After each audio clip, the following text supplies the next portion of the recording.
Praise the Lord. ഒരിക്കൽ കൂടി കർത്താവായ യേശുവിൻ്റെ നാമത്തിൽ നിങ്ങളുടെ അടുക്കൽ കടന്നു വരുവാനുള്ള ഈ ദാസന് ഒരു അവസരം കൂടി തന്ന എൻ്റെ യേശു കർത്താവിന് ഒത്തിരി നന്ദി പറയുകയാണ്. ഇന്ന് കേൾക്കുന്ന വചനം ആവശ്യബോധത്തോടുകൂടി പ്രാർത്ഥിക്കുക എന്നതാണ്. മടുത്തു പോവാതെ നമ്മുടെ ആവശ്യങ്ങൾ കർത്താവിനോട് ചോദിക്കുക. മത്തായിയുടെ സുവിശേഷം 10 46 വാക്യം, കുരുടനായ ഒരു ഭിക്ഷക്കാരൻ വഴിയരികെ ഇരുന്നിരുന്നു. നസറേനായ യേശു എന്ന് കേട്ടിട്ട് അവൻ, ദാവീദ് പുത്ര, യേശുവേ എന്നോട് കരുണ തോന്നണമേ എന്ന് നിലവിളിച്ചു തുടങ്ങി. 2 കുരുടന്മാർ വഴിയരികെ ഇരിക്കുകയാണ്. അവരുടെ കണ്ണ് കാണത്തില്ല എങ്കിലും അവർക്ക് നല്ല ചെവിയും നല്ല ഹൃദയവും ഉള്ളവരായിരുന്നുവെന്ന് അവരുടെ പ്രവൃത്തിയിൽ കൂടി നമ്മൾക്ക് മനസ്സിലാക്കാൻ കഴിയുന്നുണ്ട്. നല്ലൊരു ഹൃദയം ഉണ്ടായിരുന്നത് കൊണ്ടാണല്ലോ യേശുവിനെ പരസ്യമായി, കർത്താവേ ദാവീദ് പുത്ര, ഞങ്ങളോട് കരുണ തോന്നണമേ എന്ന് നിലവിളിക്കുവാൻ കഴിഞ്ഞത്. പുറമേ ഉള്ള കണ്ണുകൾക്ക് കാണാൻ കഴിയത്തില്ല എങ്കിലും അവൻ മശിഹായാണെന്ന് ഗ്രഹിക്കാൻ അവരുടെ അകത്തെ കണ്ണുകൾക്ക്, അകത്തെ ഹൃദയത്തിന് കഴിഞ്ഞല്ലോ. അതൊരു വലിയൊരു ഭാഗ്യമാണ്. ഇന്ന് ലോകത്തിൽ 2 കണ്ണുകളും കാണാൻ കഴിയുന്നവർക്ക് യേശു മശിഹായാണെന്ന് ഗ്രഹിക്കുവാൻ, മനസ്സിലാക്കുവാൻ കഴിയുന്നില്ലല്ലോ. കർത്താവാണ് എൻ്റെ ഇടയൻ, എനിക്കൊന്നിനും കുറവുണ്ടാകുകയില്ല എന്ന് മനസ്സിലാക്കാൻ കഴിയാത്ത ലോകത്തിൽ കണ്ണുകൾ അടഞ്ഞിരിക്കുന്ന 2 പേർ യേശുവിനെ മനസ്സിലാക്കുകയാണ്. അവർ നിലവിളിക്കുന്നു. അവരുടെ ആവശ്യബോധത്തോടുകൂടെ, കർത്താവേ ഞങ്ങളോട് മനസ്സലിയണമേ എന്ന് നിലവിളിക്കുകയാണ്. കർത്താവിനെ ആര് ഹൃദയത്തിൽ നിന്ന് ആവശ്യബോധത്തോടെ വിളിച്ചാലും അവർക്ക് മറുപടി ലഭിക്കുമെന്ന് യെശയ്യാവ് 44:3 പറയുന്നുണ്ട്. ദാഹിച്ചിരിക്കുന്നിടത്ത് ഞാൻ വെള്ളവും വരണ്ട നിലത്ത് നീരൊഴുക്കുകളും പകരും. നിൻ്റെ സന്തതിമേൽ എൻ്റെ ആത്മാവിനെയും നിൻ്റെ സന്താനത്തിന്മേൽ എൻ്റെ അനുഗ്രഹത്തെയും പകരും. വരണ്ട ഭൂമിയിൽ ജലവും ഉണങ്ങിയ നിലത്ത് അരുവികളും ഞാൻ ഒഴുക്കുമെന്ന് കർത്താവ് വ്യക്തമായി ഇവിടെ പറഞ്ഞിരിക്കുകയാണ്. യേശുവിനെ മശിഹായായി അംഗീകരിച്ചു കഴിയുമ്പോൾ സകലവിധ പാപങ്ങളും മാറുമല്ലോ. അംഗീകരിക്കുക എന്ന് പറഞ്ഞാൽ കർത്താവിൻ്റെ കൽപ്പന അനുസരിക്കുമ്പോൾ മുതൽ നമ്മുടെ പാപം മാറിക്കഴിഞ്ഞാൽ അനുഗ്രഹം എന്നത് ദൈവമക്കളുടെ അവകാശവും വാഗ്ദത്തവുമാണ്. റോമർ 8:36-37 ഇങ്ങനെ വായിക്കുന്നു, നിന്റെ നിമിത്തം ഞങ്ങളെ ഇടവിടാതെ കൊല്ലുന്നു, അറുപ്പാനുള്ള ആടുകളെപ്പോലെ ഞങ്ങളെ എണ്ണുന്നു എന്ന് എഴുതിയിരിക്കുന്നുവല്ലോ. നാമോ നമ്മെ സ്നേഹിച്ചവൻ മുഖാന്തരം ഇതിലൊക്കെയും പൂർണ്ണ ജയം പ്രാപിക്കുന്നു. അപ്പോൾ സ്നാനപ്പെട്ടപ്പോൾ മുതൽ ദൈവമക്കളുടെ മേൽ തുടങ്ങിയ പോരാട്ടമാണ്. ഓരോ ദിവസവും കൊലയ്ക്കുള്ള ആടുകളെപ്പോലെ ഒരു ദയയും കൂടാതെ ഈ ലോകത്തിൻ്റെ സാത്താൻ ദൈവമക്കളുടെ നേരെ പോരാടിക്കൊണ്ടിരിക്കുക. ദൈവമക്കളെ കഴിയും വിധം പല വിധത്തിൽ ഉപദ്രവിക്കുന്നു. ചിലർക്ക് പട്ടിണി, പല വിധത്തിലുള്ള ദുരിതം, പീഡനം, ആപത്ത്. എന്നാൽ ഇവയിലൊന്നും പിശാചിന് ദൈവമക്കളെ തോൽപ്പിക്കുവാൻ കഴിഞ്ഞില്ല. ക്രിസ്തുവിൻ്റെ സ്നേഹത്തിൽ നിന്ന് ഞങ്ങളെ വേർപെടുത്തുവാൻ കഴിഞ്ഞില്ല എന്ന് വചനം വ്യക്തമായി പറയുകയാണ്. ഇവയിലെല്ലാം ഞങ്ങൾ പൂർണ്ണ വിജയം പ്രാപിച്ചു. പ്രതികൂലങ്ങളെ ജയിക്കുന്നവരാണ് പൂർണ്ണ വിജയം പ്രാപിക്കുന്നതെന്ന് ഈ സമയം ഓർമ്മപ്പെടുത്തട്ടെ. കർത്താവിൻ്റെ ശിഷ്യനാണ് നമ്മളെങ്കിൽ പോരാട്ടങ്ങളെ ജയിക്കുന്നവരായിരിക്കണം. പീഡകളും പട്ടിണി, ദാരിദ്ര്യം, പ്രശ്നങ്ങൾ ഇവ വന്നാലും മിണ്ടാതിരുന്ന് പ്രാർത്ഥിക്കുന്നവരാണ് ദൈവമക്കൾ. മറ്റുള്ളവരെ കുറ്റം പറയാതെ സഹിക്കുവാൻ എപ്പോഴും ദൈവത്തോട് തന്നെ ഞങ്ങൾ പ്രാർത്ഥിക്കുന്നു. അങ്ങനെയുള്ള ദൈവമക്കളെക്കുറിച്ചാണ് കർത്താവ് പറഞ്ഞത്. ഈ വരണ്ട അവസ്ഥയിലും വിശ്വസ്തയോടെ പ്രാർത്ഥിക്കുന്ന ദൈവ പൈതലെ, ഉണങ്ങിയ നിലത്ത് അരുവികളും വരണ്ട ഭൂമിയിൽ ജലവും ഞാൻ ഒഴുക്കുമെന്ന വാഗ്ദത്തം, നിൻ്റെ സന്തതികളുടെ മേൽ എൻ്റെ ആത്മാവിനെയും നിൻ്റെ മക്കളുടെ മേൽ എൻ്റെ അനുഗ്രഹവും പകരുമെന്ന് കർത്താവിൻ്റെ വാഗ്ദത്തമാണ്. കർത്താവിൻ്റെ സഹായത്തിനായി ആഗ്രഹിക്കുന്നവർക്കാണ് കർത്താവ് സഹായം ചെയ്തു കൊടുക്കുന്നതെന്ന് കൂടി ഓർമ്മപ്പെടുത്തട്ടെ. ആവശ്യബോധത്തോടെ ദാഹിച്ചിരിക്കുന്നവർക്കാണ് നീരൊഴുക്കുകൾ കൊടുത്ത് അനുഗ്രഹിക്കുന്നതെന്ന് മനസ്സിലാക്കുക. മത്തായിയുടെ സുവിശേഷം 7:7 യാചിപ്പീൻ എന്നാൽ നിങ്ങൾക്ക് കിട്ടും, അന്വേഷിപ്പീൻ എന്നാൽ നിങ്ങൾ കണ്ടെത്തും, മുട്ടുവീൻ എന്നാൽ നിങ്ങൾക്ക് തുറക്കും. അപ്പോൾ പ്രാർത്ഥനയിൽ മടുത്തു പോകാതിരിക്കാൻ കർത്താവ് നമ്മളെ ഇവിടെ ഓർമ്മപ്പെടുത്തുന്നുണ്ട്. ആവശ്യബോധത്തോടെ തുടർച്ചയായി ദൈവത്തോട് യാചിച്ചുകൊണ്ടിരിക്കണം. നമ്മുടെ ആവശ്യത്തെക്കുറിച്ചുള്ള താല്പര്യം എത്രമാത്രം പ്രാധാന്യമുള്ളതാണെന്ന് കർത്താവ് നോക്കുന്നുണ്ട്. നമുക്കറിയാം, പ്രാധാന്യമുള്ള വിഷയത്തിന്മേൽ നമ്മൾ ലഭിക്കുന്നത് വരെയും അന്വേഷിച്ചുകൊണ്ടിരിക്കും, പ്രാർത്ഥിച്ചുകൊണ്ടിരിക്കും. മടുത്തു പോവാതെ അന്വേഷിക്കുന്നവരാണ് ആവശ്യക്കാർ എന്ന് പറയുന്നത്. മറുപടിക്ക് വേണ്ടി ലഭിക്കുന്നത് വരെയും കാത്തിരുന്ന് പ്രാർത്ഥിക്കണമേ എന്ന് ഈ സമയം ഓർമ്മപ്പെടുത്തുകയാണ്. മത്തായിയുടെ സുവിശേഷം 7:11 സ്വർഗസ്ഥനായ നിങ്ങളുടെ പിതാവ് തന്നോട് യാചിക്കുന്നവർക്ക് നന്മ എത്രയധികം കൊടുക്കുമെന്നാണ്. നമ്മുടെ കർത്താവിൻ്റെ വാഗ്ദത്തമാണ് തൻ്റെ മക്കളെ നിരാശപ്പെടുത്തുകയില്ല എന്നത്.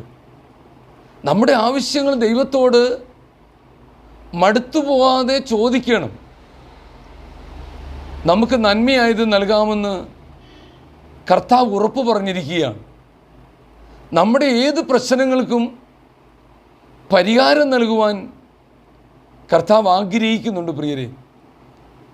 അതുകൊണ്ട് ദാഹിച്ചിരിക്കുന്നവർക്ക് കർത്താവിൻ്റെ വാഗ്ദത്തം, നിൻ്റെ സന്തതികളുടെ മേൽ എൻ്റെ ആത്മാവിനെയും നിൻ്റെ മക്കളുടെ മേൽ എൻ്റെ അനുഗ്രഹവും പകരുകയില്ലയോ?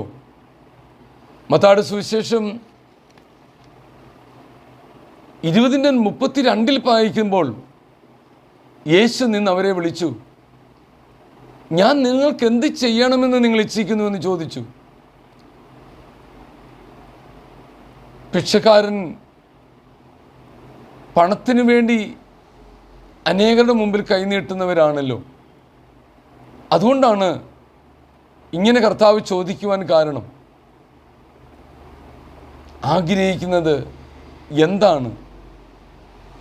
നമ്മളും പ്രാർത്ഥിക്കുമ്പോൾ കർത്താവ് നമ്മളോട് ചോദിക്കുക, ഞാൻ നിനക്ക് എന്ത് ചെയ്തു തരണമെന്ന് നിങ്ങൾ ആഗ്രഹിക്കുന്നു? നമ്മുടെ ആവശ്യങ്ങൾ പറഞ്ഞ്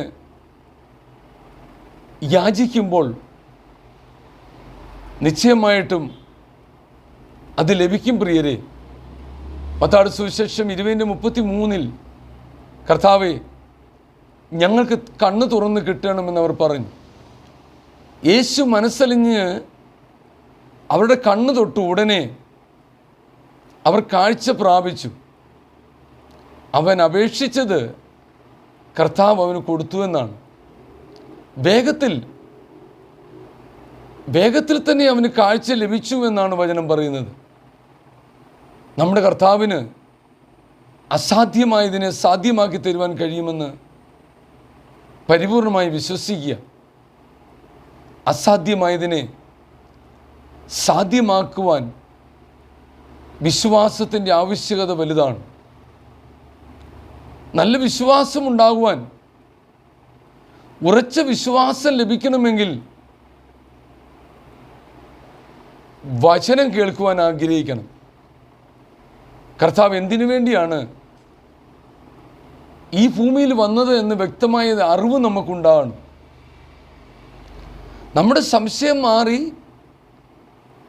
പ്രത്യാശയോടെ കർത്താവിൻ്റെ വചനത്തിൽ വിശ്വാസമുള്ളവരായി തീരണമെന്ന് ഈ സമയം ഓർമ്മപ്പെടുത്തുകയാണ്.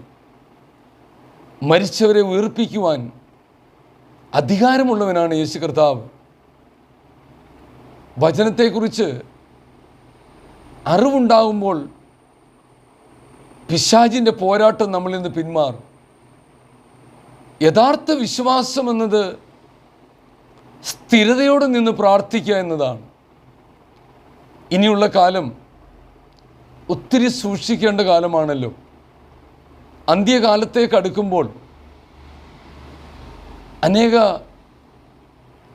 പാർഷന്മാരുടെ കൃപ ഇരുന്നതുകൊണ്ട് യൂറോപ്പിൽ നിന്ന് കൃപ വിലയ്ക്ക് വാങ്ങുവാൻ അല്ലെ കൃപ ഇറക്കുമതി ചെയ്തുകൊണ്ടിരിക്കുന്നതാണല്ലോ നമ്മൾ കണ്ടുകൊണ്ടിരിക്കുന്നത്. ഇതൊന്നും കണ്ട് നിങ്ങൾ കൃപയുടെ പുറകെയൊന്നും ഓടിപ്പോകരുതേ പ്രിയരെ. നിൽക്കുന്നിടത്ത് തന്നെ ഉറച്ചു നിന്ന് സ്ഥിരതയോടെ പ്രാർത്ഥിച്ചുകൊണ്ടിരുന്നാൽ മതി. വ്യാജത്തിൻ്റെ പുറകെ നമ്മൾ പോകണ്ട. നിങ്ങളുടെ പാർഷന്മാർ കൃപയ്ക്ക് വേണ്ടി പലയിടത്തും ഓടുന്നത് കണ്ടിട്ട് നിങ്ങൾ അന്ത്യകാലത്തിൽ വിഭ്രാന്തി പിടിക്കരുത്. ആ 10 പേര് വിളക്കിൽ എണ്ണയൊഴിച്ച് വിളക്ക് കത്തിച്ച് ഇരിക്കേണ്ടടുത്ത് കർത്താവ് വന്നപ്പോൾ 5 പേർക്കേ പോകാൻ കഴിഞ്ഞുള്ളൂ. നമ്മൾ നിൽക്കുന്നിടത്ത് നിന്ന് ആദ്യ വിശ്വാസം നഷ്ടപ്പെടുത്താതെ ഉറച്ചു നിൽക്കണമേ എന്ന് ഈ സമയം നിങ്ങളെ ഓർമ്മപ്പെടുത്തുകയാണ്.